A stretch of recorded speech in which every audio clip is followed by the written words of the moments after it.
Tanggap po na tayo ng report mga kabrigada mula ho sa ating mga brigador sa labas ng himpilan. Unahin ko muna partner, siyempre itong si Brigada Haji Caaminio dahil ang liderato raw ho ng Kamara nababahala nga ho sa pag-remand ng Senado sa Articles of Impeachment laban kay Vice President Sara Duterte.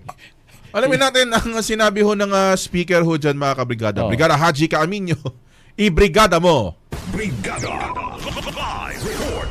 Yun na nga, mismong si Speaker Martin Romualdez na yung nabahala sa pasya ng Senate Impeachment Court na i-remand o ibalik ang articles of impeachment laban kay Vice President Sara Duterte. Actually, ang dapat linawin natin dito mula sa Senado kung naipa-receive ba sa House of Representatives yung pagpaparemand nung articles of impeachment. Kasi sa huli naming balita kahapon, nag-aantay lang sa harapan ng Office of the Secretary General yung naghatid mula sa mula sa Senado.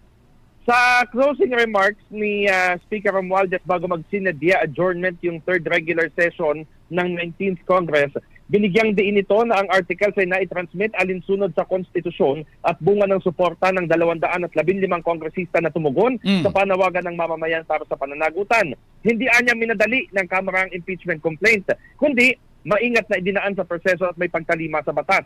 Ipinunto ni Romualdez na kumilos sila ng may pagkilala sa mandato at nanindigan sa kung ano ang karapat-dapat para sa mga Pilipino. Ang Kamara ay hindi lamang umano boses ng taong bayan kundi tagapagbantay ng tiwala.